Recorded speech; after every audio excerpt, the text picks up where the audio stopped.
For Genghis Khan, the prize was always China. Yeah, he'll get lured into Central Asia and then beyond by a perceived slight on the part of the Khwarezmian Empire, well, a very real slight on the part of the Khwarezmian Empire. But the prize was China.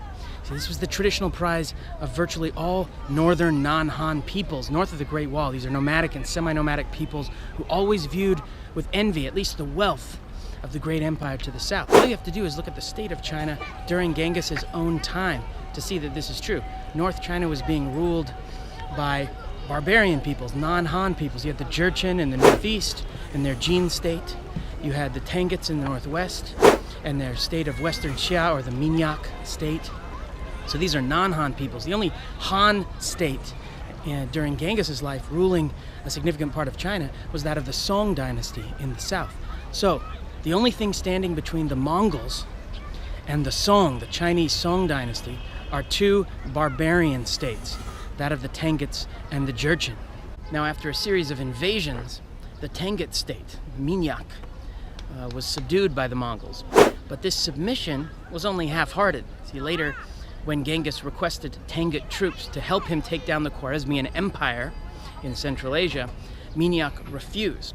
Of course, this enraged Genghis Khan. He went on to destroy the Khwarezmian Empire anyway, promising to teach the Tanguts a lesson when he returned, and that he did. He showed up and he laid waste one city in Minyak after another. By the time he was done, the Minyak state was a distant memory. Its Tangut people butchered into obscurity. It was a real genocide. Genghis Khan himself died before the campaign was over. However, his dream of a conquered China still unfulfilled. As we know, though, the Mongols were just getting started. Next, the Mongols faced the Jurchen and their Jin state.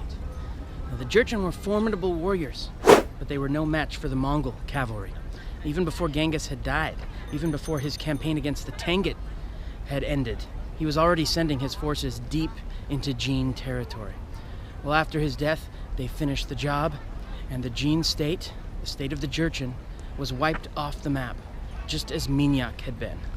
The further south the Mongol cavalry traveled, the more they got mired in conditions that they weren't really used to. The further south you go, the hotter it gets, the more semi-tropical it gets. These are conditions the Mongols aren't used to fighting in. The terrain gets rougher often. You're dealing with disease, like especially malaria for the Mongols. It's really devastating to these warriors, and so for years they're mired in these conditions. This helps expand the lifespan of the Song dynasty. I should say, though, that the Song were spared by more than just terrain and climate. The Song represent possibly, probably, the greatest challenge in terms of conquest for the Mongols. And that's saying something considering all the territory that the Mongols conquered and all the places that they invaded. Think of the speed at which they took over so much of Eurasia, and yet it took the better part of a century, fighting the Song pretty much the entire time, to take down China. Well, how did they do it? Well, one of Genghis Khan's successors, the famous Kublai Khan, came up with a plan. Basically, it was two-pronged. First part was use China's rivers, use China's canals. There's many of them.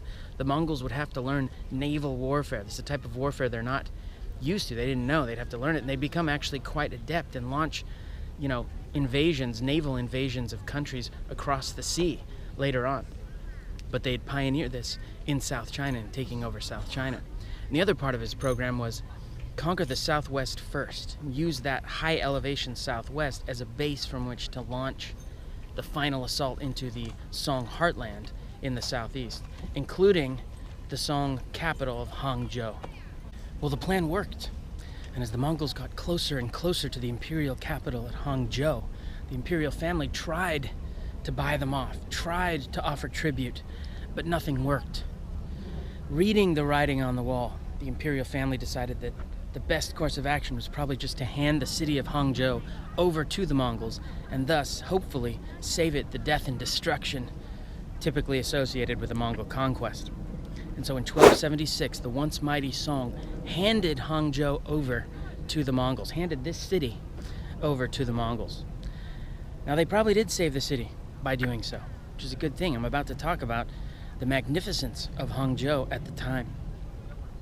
And evidently, for doing so, the conquering general, Bayan, the Mongols' general, personally escorted the imperial couple back to the Mongol capital, where they were, by all accounts, treated quite well.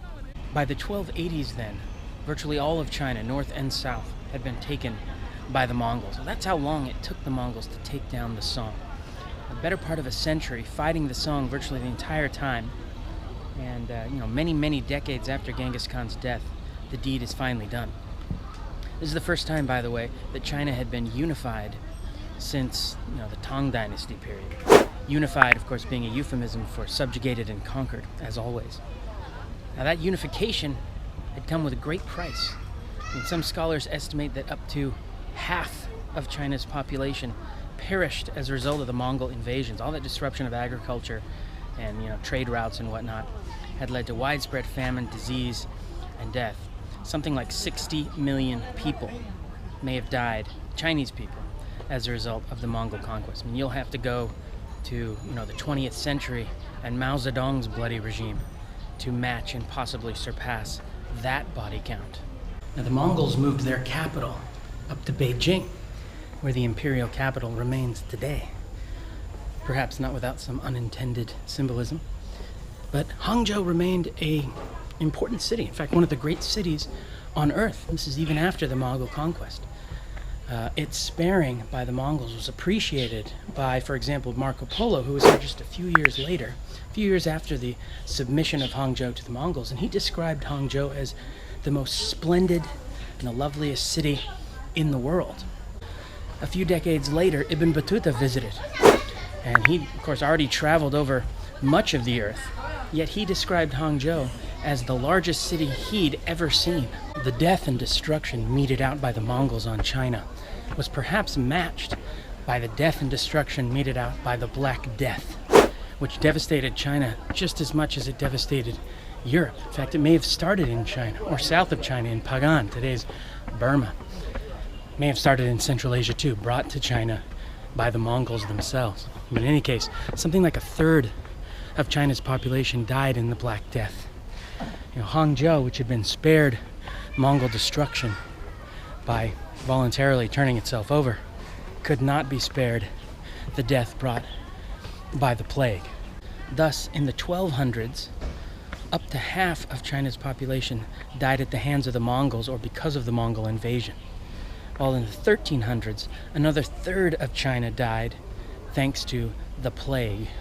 Now, the plague also served to undermine Mongol authority in China. This is the land where political legitimacy depends upon the mandate of heaven, and clearly the Mongols didn't have it. So out of this disease and famine-ridden milieu, you've got bandit armies rising up, militant religious sects, straight-up rebel groups, and together these guys are going to end up bringing down the Mongols. The Mongols will be swept out of at least the heartland of China. Power will be wrested from the successors of Genghis and Kublai by the very Han Ming dynasty.